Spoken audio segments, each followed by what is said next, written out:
নজরুল ইসলাম খান উপস্থিত আছেন BNP senior যুগ্ম মহাসচিব রুহুল কবির রিজভী আহমেদ, উপস্থিত আছেন সাংগঠনিক সম্পাদক অ্যাডভোকেট আব্দুল সালাম আজাদ সহ অনেক নেতৃবৃন্দ। খন্দকার আবু আশফাককে কারাগারে নেওয়া হয়েছে। খন্দকার আবু আশফাক এই প্রথমবারের মতো কিন্তু কারাগারে যায় নাই। খন্দকার আবু আশফাককে অনেকবার কারা নির্যাতিত করা হয়েছে, তাতে আবু আশফাকদেরকে দমন করা যায় নাই। আজকে ঢাকা জেলার সভাপতি আবু আশফাক একদিনে তৈরি হয় নাই। ছাত্র নেতা থেকে আজকে বিএনপি মূল দলের জাতীয় নেতা হয়েছে। এফএইচএল ছাত্র সংসদের ভিপি ছিলেন, উপজেলার চেয়ারম্যান ছিলেন, ঢাকা জেলা বিএনপির সেক্রেটারি ছিলেন, এখন ঢাকা জেলা বিএনপির সভাপতি। কাজেই আবু আশফাকদেরকে গ্রেফতার করে নির্যাতন করে দমন করা যায় না। আজকে মামলাটা যিনি লেখেন তিনি জানেন যে আমি মিথ্যা একটা মামলা লিখছি। মামলার যে চার্জশিট দেন সেও জানেন যে আমি মিথ্যা একটা চার্জশিট দিচ্ছি। মামলার যে সাক্ষী দেন সেও জানে আমি একটা মিথ্যা সাক্ষী দিচ্ছি। আজকে কারাগারে যখন প্রেরণ করা হয় তারা জানেন আমরা একটা অন্যায় কাজ করছি, অন্যায় ভাবে কারাগারে প্রেরণ করছি। আজকে এই দেশকে, এই রাষ্ট্রকে একটি মিথ্যা স্বর্গরাজ্যে পরিণত করা হয়েছে। মনে রাখবেন, 18 কোটি মানুষের জাতি, এই বাংলাদেশি জাতি, এই জুলুম, এই নির্যাতন একদিন প্রতিহত করে জেগে উঠবে। পৃথিবীর কোন স্বৈরাচার শক্তি কোনদিন টিকে থাকতে পারে নাই, বাংলাদেশেও পারবে না। জনগণ, আজকে আমরা বিএনপির নেতা কর্মী, দেশনায়ক তারেক রহমানের নেতৃত্বে, দেশনেত্রী বেগম খালেদা জিয়ার নেতৃত্বে এখনো সারা বাংলাদেশে জাগ্রত আছে। 7ই ডিসেম্বরের দামি নির্বাচনে প্রমাণ দিয়েছে, উপজেলা নির্বাচনে প্রমাণ দিয়েছে। মনে রাখবেন, জেগে উঠবে জনগণের ক্ষমতা, জনগণের হাতে আবার আমরা ফিরিয়ে দেব ইনশাআল্লাহ। খন্দকার আবু আশফাকদের মুক্ত করে আনবো। ধন্যবাদ। খন্দকার আবু আশফাক সহ আরো অনেক কারাবন্দী, আজকে যুব দলের সভাপতি সুলতান সালাউদ্দিন টুকু, ইশরাক সিদ্দিকী কারাগারে সকল রাজবন্দীদের মুক্তির দাবি করে আজকে আমি আমার বক্তব্য শেষ করছি। খোদা হাফেজ। বাংলাদেশ জিন্দাবাদ, বাংলাদেশ জাতীয়তাবাদী দল জিন্দাবাদ, দেশনেত্রী বেগম খালেদা জিয়া জিন্দাবাদ, দেশনেত্রী তারেক রহমান জিন্দাবাদ, শহীদ রাষ্ট্রপতি জিয়াউর রহমান অমর হোক।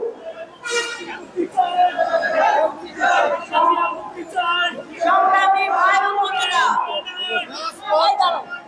আপনারা সকলে জানেন এই অবৈধ সরকারের প্রধানমন্ত্রী গতকালকে একটি বক্তব্য দিয়েছে, বাংলাদেশের জনগণের বিরুদ্ধে বক্তব্য দিয়েছে।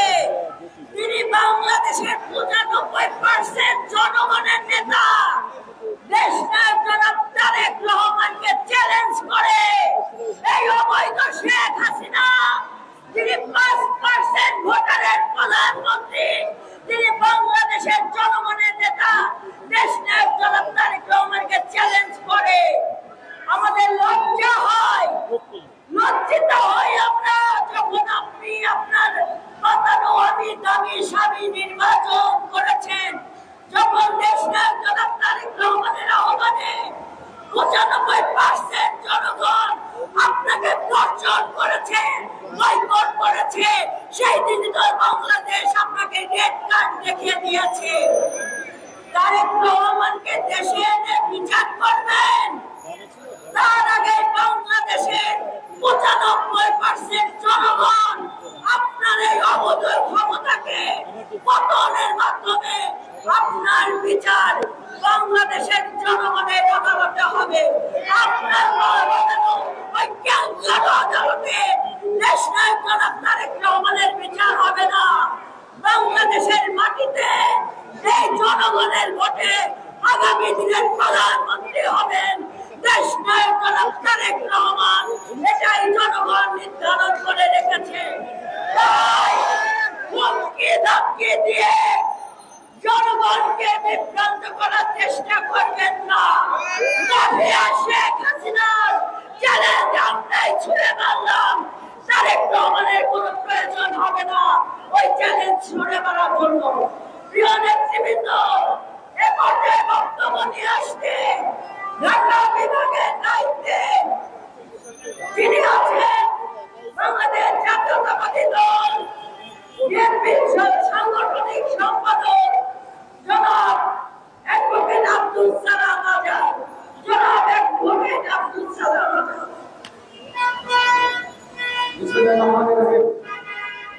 বাংলাদেশ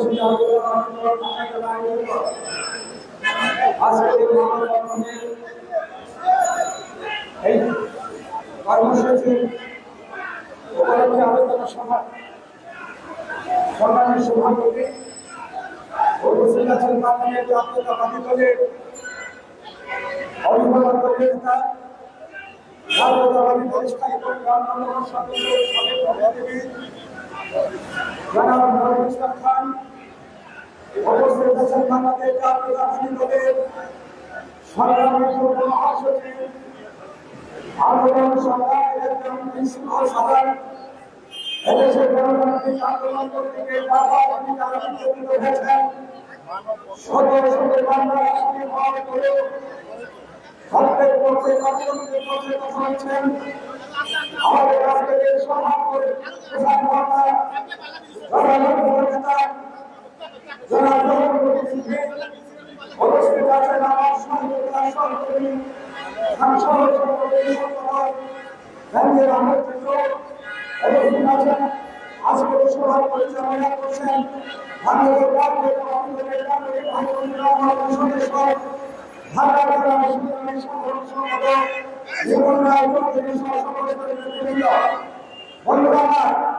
আজকে আমরা ঢাকা জেলার সময় গ্রেপ্তার করা হয়েছে।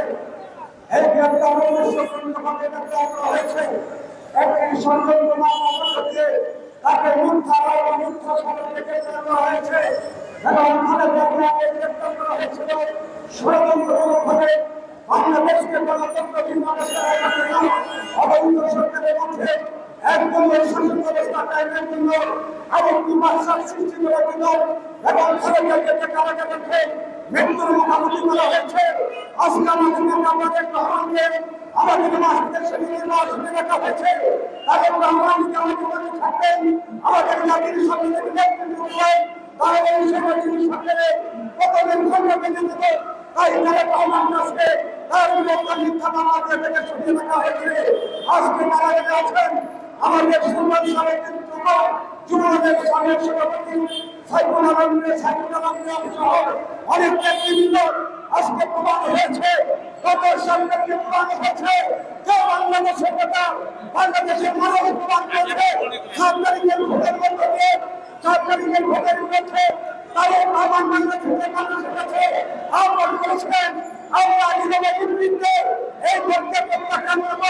বাংলাদেশের আমাদের সরকার যে নির্বাচন দিয়েছে অবৈধ নির্বাচন কমিশন যে নির্বাচন দিয়েছে আমরা ভোটকে অংশগ্রহণ না করে এই নির্বাচনকে প্রত্যাখ্যান করে শেখ হাসিনা নির্বাচনকে প্রত্যাখ্যান করে আমরা দেখিয়ে দিব বাংলাদেশের মানুষ ভোট কেন্দ্রে যায় নাই, ভোট কেন্দ্রে অংশগ্রহণ করতে নাই, সম্পূর্ণ অবৈধ বাংলাদেশের মানুষ 7 তারিখে তারেক রহমানের নেতৃত্বে তার আহ্বানে সাড়া দিয়ে 5% ভোট দিয়েছে।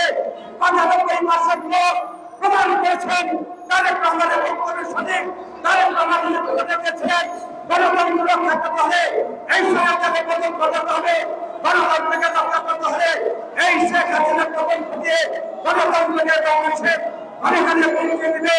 তাই সেদিন তারেক রহমানের নেতৃত্বে বাংলাদেশের মানুষ ভোট থেকে দাঁড়িয়ে প্রমাণ হয়েছে বাংলাদেশে একা পরিষ্কার নেতা তারেক রহমানের আমাদের মাঝে আছেন। তার নেতৃত্বের মধ্য দিয়ে আমরা আজকে আসে আন্দোলন হবে। এই সরকার এই হানান করছে আমাদের আজকে আন্দোলন এই সরকারের পক্ষ থেকে চাই আমি করতে চাই পরিচিত বক্তব্য রেখেছেন তারেক রহমানের কাছে লজ্জা থেকে আমাদের লজ্জা হওয়া উচিত। আমরা আমাদের ক্ষমতায় গিয়ে আবার আপনি প্রতিপক্ষ করেন আপনি প্রধানমন্ত্রীতে হয়ে অবদান রেখেছেন। আপনি ক্ষমতা সরে নির্বাচনে বৈধ নির্বাচনের মধ্যে দিয়ে জাতীয় আপনাদের নির্বাচন করে আপনাকে আমরা বিধিমূলক আইনের আপনি প্রধানমন্ত্রী আপনার বাংলাদেশের মানুষের কাছে জবাবদিহিতা দিতেই হবে।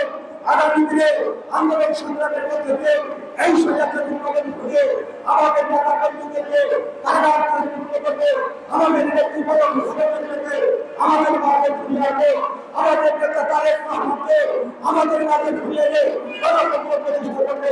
আপনাদের সবাইকে ধন্যবাদ।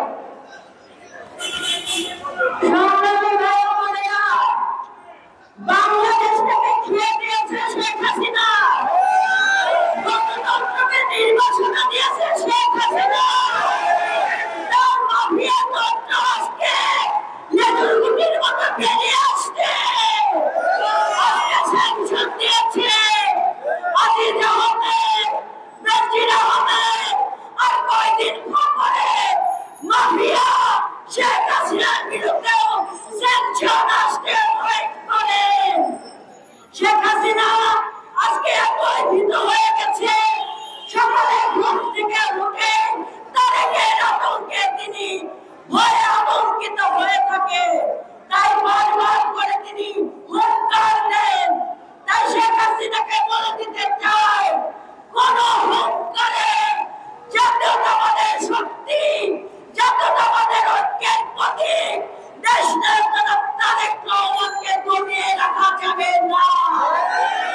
সংগ্রামী ভাই বোনেরা, এ পর্যায়ে বক্তব্য নিয়ে আসতে বাংলাদেশ জাতীয়তাবাদী দলের সিনিয়র যুগ্ম মহাসচিব, বারবার কারা নির্যাতিত নেতা, যিনি আন্দোলনকে ব্যবহার করার জন্য সকল ইউনিটের নেতৃবৃন্দকে নিয়ে রাজপথে সড়ক থেকে এই ফ্যাসিস্ট সরকারের বিরুদ্ধে যিনি দাঁড়িয়েছেন, কখনো মৃত্যুকে ভয় করেন নাই। মৃত্যুঞ্জয়ী সেই নেতা, আমাদের শ্রদ্ধা নেতা অ্যাডভোকেট রুহুল কবির রিজভী সাহেব এখন প্রধান বক্তার বক্তব্য নিয়ে আসছেন।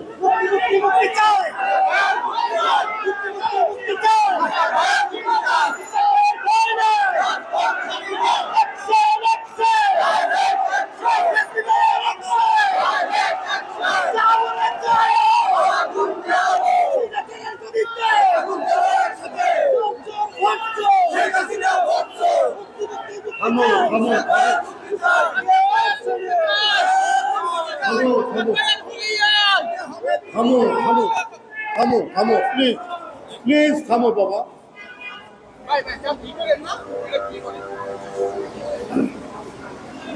সভাপতি ইতিমধ্যে বক্তব্য রেখে চলে গিয়েছেন।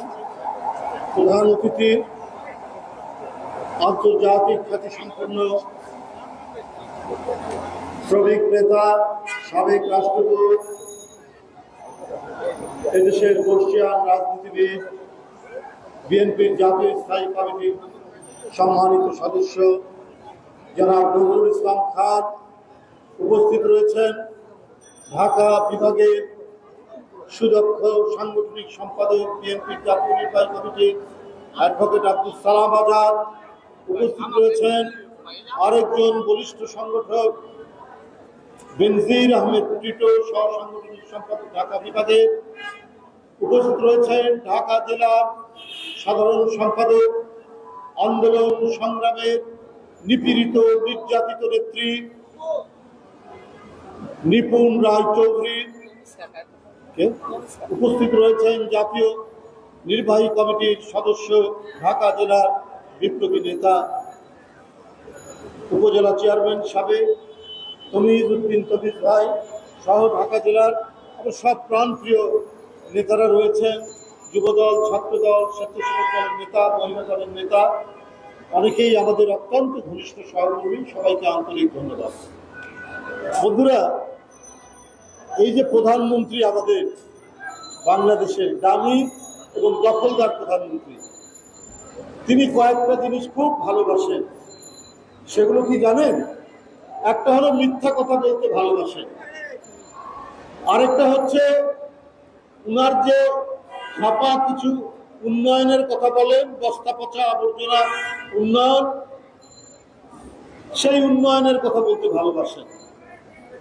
আর ভালোবাসেন বিএনপির নেতা কর্মীদেরকে বিরুদ্ধে মামলা দিতে ভালোবাসেন, সাজা দিতে ভালোবাসেন। আর আরেকটা ভালোবাসেন প্রধানমন্ত্রী, সেটা হলো বিএনপির নেতাদেরকে কারাগারে ঢুকিয়ে রাখতে। খুবই আনন্দ পায় বিএনপির নেতারা কারাগারে থাক, এইটা শুনলে প্রধানমন্ত্রী যেন ঈদের আনন্দ লাভ করেন।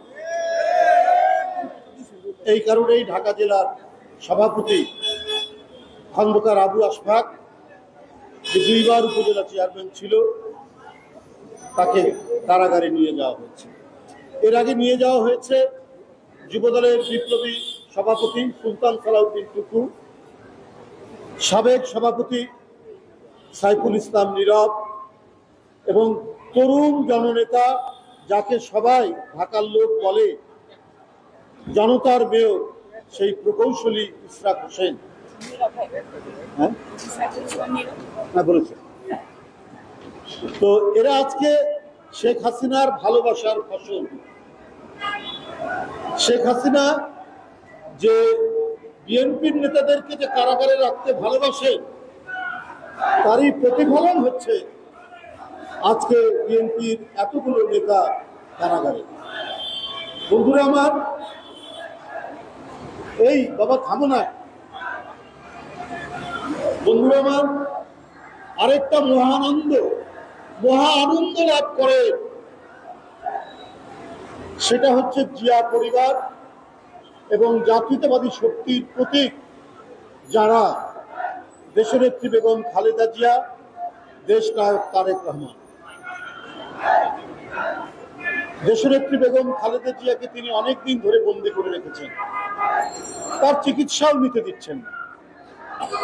তিনি রোগে শোকে আক্রান্ত, না মিলছে মুক্তি, না মিলছে উন্নত চিকিৎসা। বিএনপির ভারপ্রাপ্ত চেয়ারম্যান তিনি আছেন বাংলাদেশ থেকে অনেক দূরে, ইংল্যান্ডে রয়েছেন, ব্রিটেনে রয়েছেন। তারপরেও শেখ হাসিনা তাদেরকে সাজা দেওয়ার যে আনন্দ, সে আনন্দ তিনি সেখান থেকে তিনি বিচ্যুত হতে পারছেন না। এবং তার ভিতরে এত দেশ, এত বিদ্বেষ। এই ভাই স্লোগান দিয়েন না প্লিজ, স্লোগান দিয়েন না। তিনি এতই বিদ্বেষে পরিপূর্ণ, এতই প্রতিহিংসা, মানে কিছু জ্বর আসে না, কিছু জ্বর আসে থেমে থেমে, এই ভালো হয়ে গেল, আবার 2 ঘন্টা পর আবার জ্বর আসে। এই তোমরা থামো না ভাই, এখন আসছে, হ্যাঁ এখন আসলো, এই থামো একটু তোমরা। তো শেখ হাসিনার বিদ্বেষের বহিঃপ্রকাশ, তার জ্বরের বহিঃপ্রকাশ ঘটে দেশনেত্রী বেগম খালেদা জিয়ার বিরুদ্ধে, দেশনায়ক তারেক রহমানের বিরুদ্ধে বিষোদ্গার করে। এই জ্বর যেন থামে না, মাঝে মাঝে এই দমকা জ্বর তার মনের মধ্যে ক্রিয়া করে, তার মনের মধ্যে এটা জেগে উঠে। প্রধানমন্ত্রী, আপনি আর কত নিপীড়ন করবেন, কত অত্যাচার করবেন? তারপরে আপনার বিদ্বেষ জিয়া পরিবারের প্রতি, গণতন্ত্রকামী মানুষের প্রতি কমবে? এটা কি আপনি বলতে পারেন? গতকাল আপনি বললেন তারেককে নিয়ে এসে বিচার করা হবে না, তাকে তার বিচার বাস্তবায়ন করা হবে। গতকাল আপনি বলছেন, এর আগেও আরেকবার বলেছেন। আমি প্রধানমন্ত্রীর উদ্দেশ্যে বলতে চাই, তারেক রহমানকে দেশে নিয়ে এসে বিচার বাস্তবায়ন করবেন, তার আগে না আপনার বিচার হয়ে যায়। পরিস্থিতি এমন পর্যায়ে আপনি আর এমন ডুবতে শুরু করেছেন যে আর তল খুঁজে পাচ্ছেন না। পুকুরের যে তলা, যে ভূমি, সেই ভূমিতে আপনার পা এখনো পড়ছে না। এমন ডুবা আপনি ডুবছেন। আপনার অর্থনীতি একেবারে ধ্বংস করে দিয়েছেন। যত ঋণ নিয়েছেন তার চাইতে অনেক বেশি পরিমাণ সুদ হয়েছে। ওই সুদ পরিশোধ করতে হবে। আর প্রধানমন্ত্রী, আপনার সরকারের পাপ এবং পাপের সুদ সহ আপনার যে বিচার হবে, ওই বিচারের জন্য আপনি প্রস্তুত থাকেন। তারপরে আপনি বিএনপির ভারপ্রাপ্ত চেয়ারম্যানের কথা বলবেন। আপনার ছাত্রলীগ ডাকাতি করে, আপনার ছাত্রলীগ নারীর শ্লীলতাহানি করে, আপনার যুবলীগ টেন্ডারবাজি করতে নিজের ছেলেদেরকে আজকে এই 16-17 বছরে প্রায় 50 জনের অধিক নেতাকর্মী নিজের দলের লোককে তারা হত্যা করেছে। এই পাপগুলো, এই বিচারগুলো কি জনগণ করবে না? এদেশের আইনে কি এই বিচার হবে না? আপনার যে লোকরা টাকা পাচার করতে করতে আজকে এখন নিজেরাই নিজেদের মধ্যে হানাহানি খুনোখুনি করছে, কারণ এই লোকরাই তো টাকা পাচার করেছে, যাদেরকে আপনি এমপি বানিয়েছেন। তাদেরই প্রতিপক্ষ কলকাতায় কয়েক টুকরা করে কোন খালে বিলে ফেলেছে এখন খুঁজে পাচ্ছেন না। এরা এমপি হয় কি করে? এর দায়িত্ব আপনার প্রধানমন্ত্রী।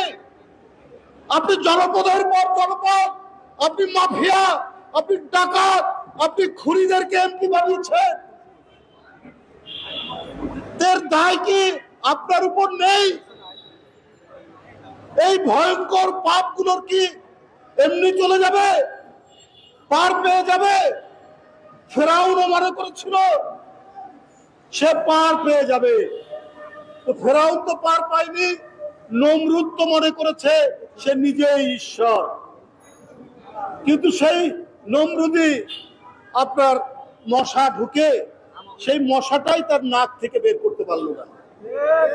ভয়ঙ্কর প্রতিবাদ। হিটলারও মনে করেছে গোটা জার্মান আর্য জাতি গোটা পৃথিবীতে শাসন করবে। সেই হিটলারের আর অস্তিত্ব পাওয়া যায়নি। আপনার যাদেরকে প্রভু মনে করেন, আপনি যাদেরকে আপনার ওস্তাদ মনে করেন, সেই মোদী সাহেব ইন্ডিয়াতে বলছেন তিনি নাকি ঈশ্বরের দূত। আপনার প্রভুরা যদি ঈশ্বরের দূত মনে করে, আপনি কি এইরকম কিছু মনে করছেন যে আপনার চারিদিকে ভরা পাপের কোনো বিচার হবে না? আপনি কার দূত মনে করছেন প্রধানমন্ত্রী? প্রত্যেকটি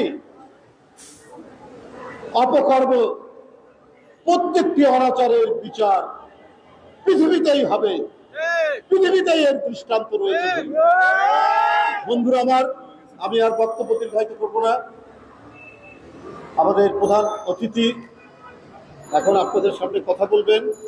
যাই হোক, আমি যাদেরকে গ্রেপ্তার করা হয়েছে, যাদের নাম বললাম, খন্দকার আবু আশফাক, সাইফুল ইসলাম নীরব, সুলতান সালাউদ্দিন টুকু, ইঞ্জিনিয়ার ইসরাক, অবিলম্বে তাদের মুক্তি দিতে হবে। তাদের সহ যত নেতাকর্মী তাদের মুক্তি দিতে হবে।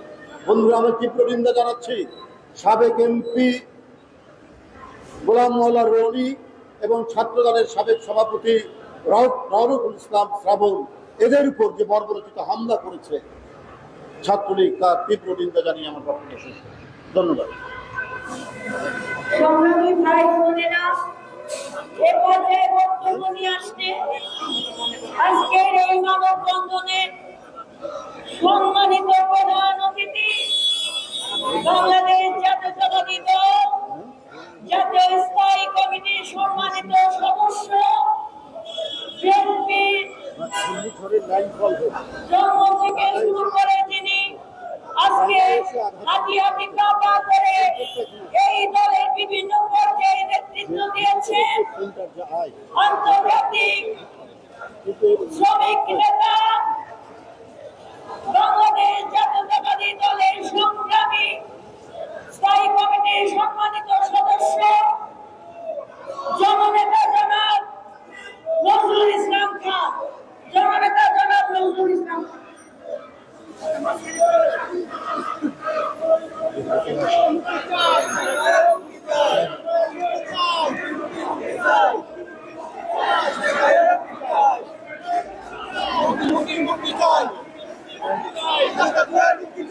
থামো না ভাই, থামো প্লিজ।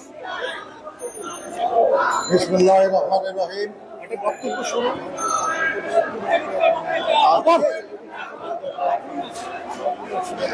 এই মানব বন্ধন কর্মসূচির প্রিয় সভাপতি,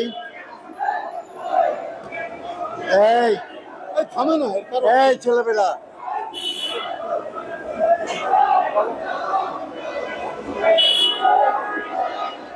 এই ওদের ওখানে কি করো? এই নেতা কেউ নাই নাকি ওখানে?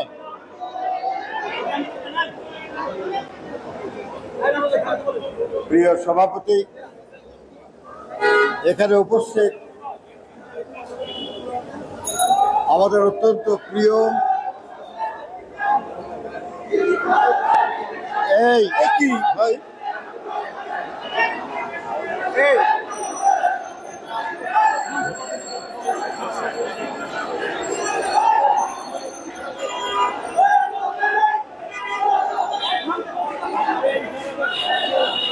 আপনি শোনেন আর স্লোগান দিয়ে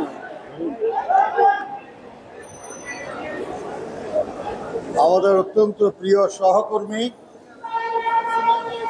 বিএনপির সিনিয়র যুগ্ম মহাসচিব, আজীবন সংগ্রামী, বারবার কারা নির্যাতন ভোগী নেতা, শ্রমিক বন্ধু অ্যাডভোকেট রুহুল কবির রিজভী আহমেদ, উপস্থিত বিএনপির অন্যতম সাংগঠনিক সম্পাদক জননেতা অ্যাডভোকেট আব্দুল সালাম, সহ সাংগঠনিক সম্পাদক বেনজির আহমদ টিটু, ঢাকা জেলা বিএনপির সাধারণ সম্পাদক সংগ্রামী জননেত্রী নিপুণ রায় চৌধুরী, ঢাকা জেলার অন্যতম নেতা সাবেক উপজেলা চেয়ারম্যান বিএনপি নেতা তমিজউদ্দিন আহমেদ সহ ঢাকা জেলা বিএনপি, বিভিন্ন অঙ্গদল এবং সহযোগী সংগঠনের নেতৃবৃন্দ, প্রিয় সাংবাদিক বন্ধুগণ, ভাই ও বোনেরা, আসসালামু আলাইকুম।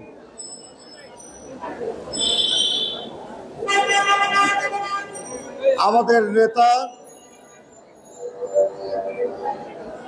জনতার মেয়র ইঞ্জিনিয়ার ইশরাক আহমেদ, ঢাকা জেলা বিএনপির সংগ্রামী সভাপতি আবু আশফাক আহমেদ,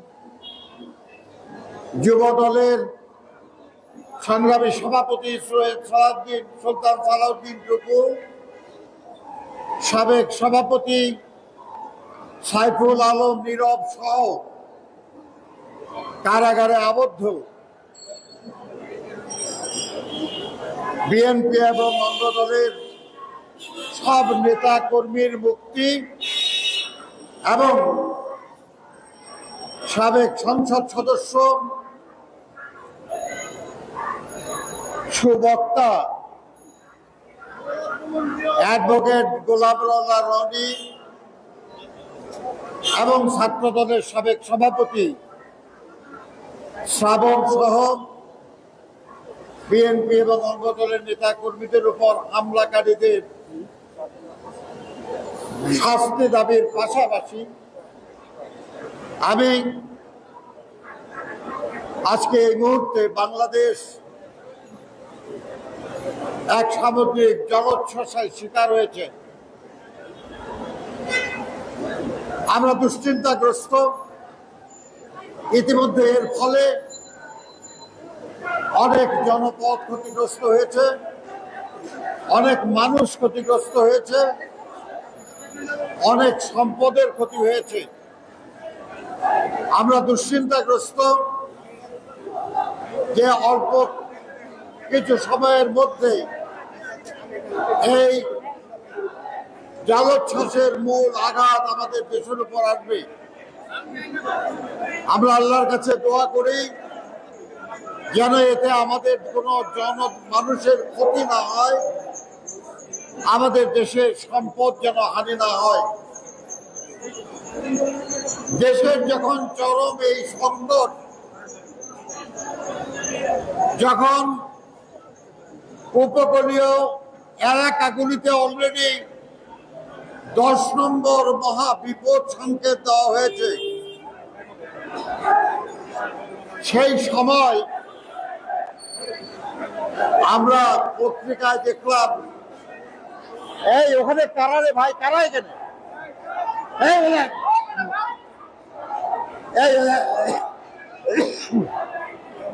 এরা আমাদের লোক না, এটা সরাই দেবে, আমাদের লোক না, এরা আমাদের লোক না, সরাই দাও, মিটিং ডিস্টার্ব করছিল।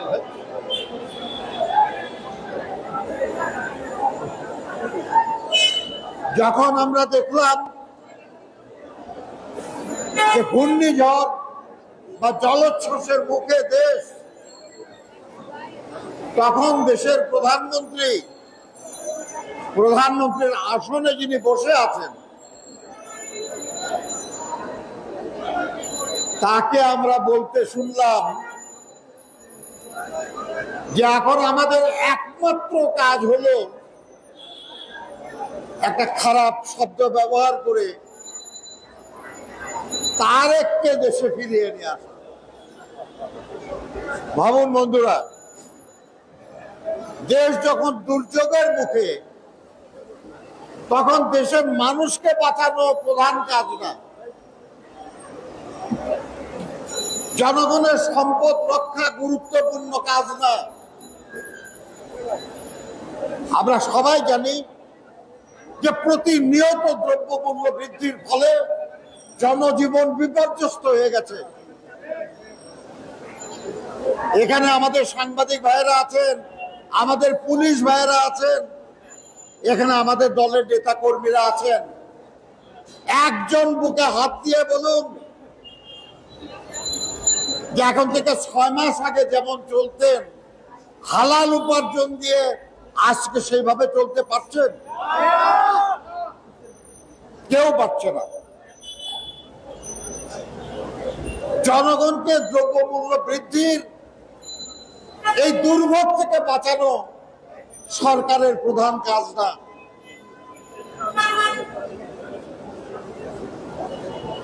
কারণ সরকারের প্রশ্রয়ভুক্ত সিন্ডিকেট এবং দুর্নীতিবাজ মানুষরা দ্রব্যমূল্য বাড়িয়ে জনগণের পকেট কাটছে। এটা সরকারের জন্য সমস্যা না। আপনি অসন্তুষ্ট হবেন, তাতে সরকারের কিচ্ছু আসা যায় না, কারণ আপনার ভোটের কোনো প্রয়োজন নাই তার। আজকে ব্যাংকগুলি লুট হয়ে যাচ্ছে। বাংলাদেশ ব্যাংকের রং দিচ্ছে, কোনটা সবুজ, কোনটা হলুদ, কোনটা লাল। লাল মানে লাল বাতি জ্বলার অবস্থা হয়ে গেছে। লুট করে নিয়েছে তার মালিকরা, যাকে তাকে ঋণ দিয়ে ফোকলা করে ফেলেছে ব্যাংকগুলিকে। আর সেই মালিকদের বাঁচানোর জন্য সরকারি ব্যাংকের সঙ্গে কিংবা লাভজনক ব্যাংকের সঙ্গে সেগুলোকে মিলিয়ে দেওয়ার চেষ্টা করছে। প্রতিনিয়ত টাকার মূল্য কমে যাচ্ছে। মাত্র কয়েকদিন আগে একযোগে $1 বিপরীতে টাকার দাম 10 টাকা কমানো হয়েছে, না 7 টাকা কমানো হয়েছে, 7 টাকা কমানো হয়েছে। ইতিহাসে কখনো এত বড় মূল্য হ্রাস ঘটে নাই বাংলাদেশি টাকা। কিন্তু প্রকৃতপক্ষে 125 টাকা লাগছে এখন একটা ডলার কিনতে। এটা সরকারের কাছে গুরুত্বপূর্ণ না। আমাদের দেশের, রাষ্ট্রের, বাংলাদেশের ঋণের পরিমাণ হয়ে গেছে $100 বিলিয়ন বেশি। 100 বিলিয়ন। কার উপর এই ঋণ? আমার আপনার উপর। কিন্তু আমি আপনি এটা ভোগ করতে পারি নাই। এটা মাত্র হাতে গোনা কিছু লোক ভোগ করেছে। ভোগ করে তারা দেশে কোটিপতি হয়েছে, বিদেশে কোটিপতি হয়েছে। এটা ঠেকানো সরকারের জন্য খুব গুরুত্বপূর্ণ কাজ না।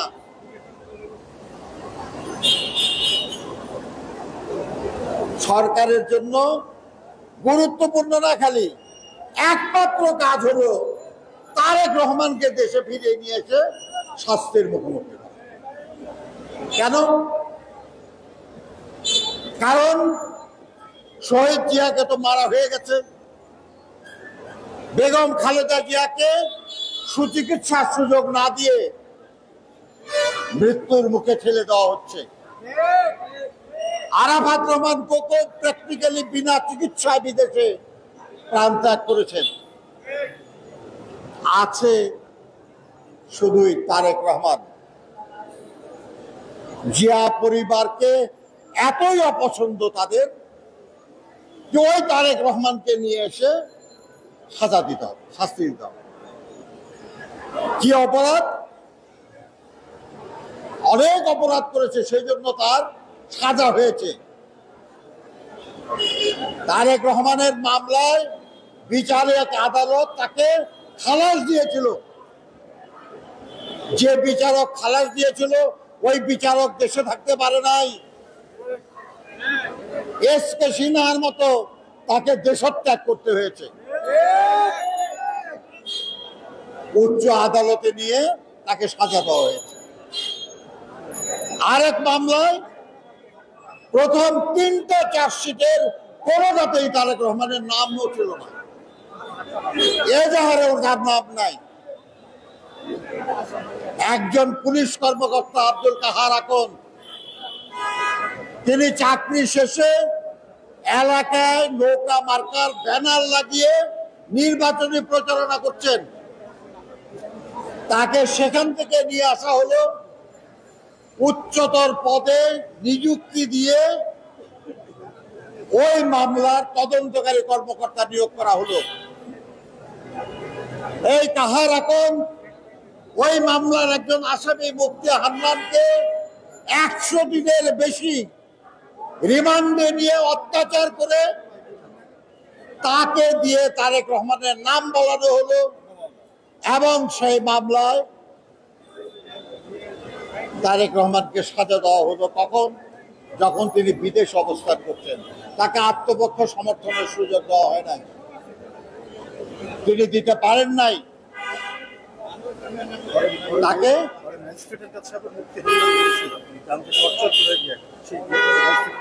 এটা ঠিক, মুফতি হান্নান পরে 164 করতে চেয়েছিল, যে তাকে দিয়ে জোর করে এটা নেওয়া হয়েছে, করেছে সে। এবং এরকম গুরুত্বপূর্ণ একজন আসামি, তাকে মামলা রায়ের আগেই অন্য মামলার রায় অনুযায়ী ফাঁসি দিয়ে দেওয়া হলো কেন? তাকে তো এই মামলা রায় পর্যন্ত ফাঁসি স্থগিত রাখা যেত, যাতে আদালতে তাকে হাজির করা যায় এবং আদালতের সামনে সে কথা বলতে পারে। সেই সুযোগ তাকে দেওয়া হয় না। বন্ধুরা আমার, সবাই বুঝি আমরা, আপনারাও সবাই বুঝেন, কিন্তু এমন সব আইন করে রাখা হয়েছে যে সাংবাদিক বন্ধুরাও সব কথা লিখতে পারেন না। বেশিরভাগ টিভি চ্যানেল, সংবাদপত্র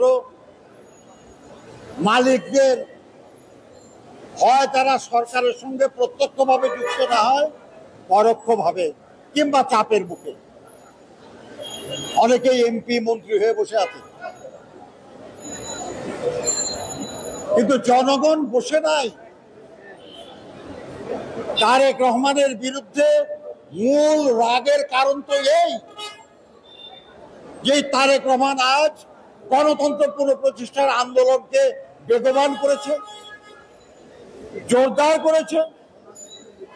ইতিহাসে প্রথমবারের মতো ডানপন্থী, বামপন্থী, সমাজতন্ত্রী, ইসলামী দল সবাইকে ঐক্যবদ্ধ করে সরকারের বিরুদ্ধে এমন এক আন্দোলন গড়ে তুলেছে, যে আন্দোলনের ফলে শতকরা 10% লোকও ভোট দিতে যায় না এই সরকার।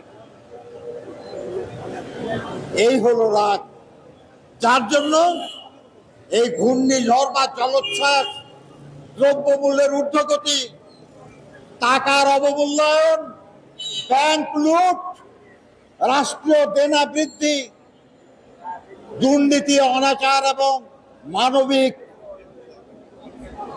মানবাধিকার হরণের কারণে দেশের সাবেক সেনা প্রধান, পুলিশ প্রধান তারা আন্তর্জাতিক স্যাংশনের মুখে পড়ার পরেও সেগুলার কোনোটাই মূল সমস্যা না। একমাত্র কাজ তারেক রহমানকে দেশে ফিরিয়ে নিয়েছে শাস্তি দেওয়া। আমি বলতে চাই শুধু একটা কথা, শেষ। আমি অবাক হয়ে যাই যে আওয়ামী লীগ কি করে ভুলে যায় তাদের নিজেদের ইতিহাস। 1969 গণঅভ্যুত্থানের কথা আপনাদের মনে আছে? 1969 গণঅভ্যুত্থানের সময় আওয়ামী লীগের খুব কেউ বড় কোনো নেতা বাইরে ছিল না, সবাইকে পাকিস্তানি সরকার বন্দি করে রেখেছিল। কিন্তু গণঅভ্যুত্থান ঠেকানো যায় নাই। মাওলানা ভাসানী নেতৃত্ব দিয়েছেন, আরো অন্যান্য নেতৃবৃন্দ ছিলেন, এবং সেই গণঅভ্যুত্থানের মুখে আমরা যারা শ্রমিক আন্দোলন করতাম তখন আমরাও সেই লড়াইয়ে যুক্ত হয়েছিলাম। আমাদের আন্দোলনের নাম ছিল ঘেরাও আন্দোলন। সেই আন্দোলনের মুখে আইয়ুব খানকে পদত্যাগ করতে হয়েছে, আগরতলা ষড়যন্ত্র মামলা প্রত্যাহার করতে হয়েছে, ৭০-এর নির্বাচন দিতে হয়েছে। সেই নির্বাচনে বিজয়ী হয়ে আওয়ামী লীগ ক্ষমতায় এসেছে। মানেটা কি দাঁড়ালো? যে বিরোধী দলকে বা তাদের নেতাদেরকে গ্রেফতার করে রেখে তাদের শাস্তি দিয়ে, তাদের বিরুদ্ধে মামলা দিয়ে ঠেকানো যায় না।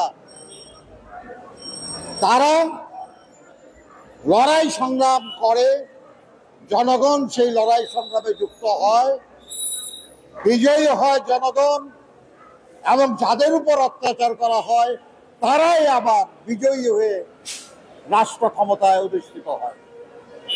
ইতিহাস বারবার এটা প্রমাণ করেছে, আগামী দিনও প্রমাণ করবে ইনশাআল্লাহ। আমরা বাকশালের বিরুদ্ধে শহীদ জিয়ার নেতৃত্বে গণতন্ত্র পুনঃপ্রতিষ্ঠা করেছিলাম। আমরা দেশনেত্রী বেগম খালেদা জিয়ার নেতৃত্বে এর সাথে স্বৈর শাসনের বিরুদ্ধে লড়াই করে সংসদীয় গণতন্ত্র পুনঃপ্রতিষ্ঠা করেছিলাম।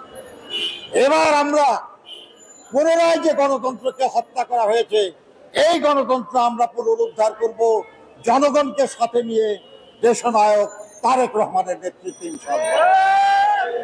তাকে কারো ফিরিয়ে আনতে হবে না, তিনি নিজেই ফিরিয়ে আসবেন এবং আসবেন বীরের বেশে, বিজয়ী হিসাবে। আপনাদের সবাইকে ধন্যবাদ। আল্লাহ হাফেজ।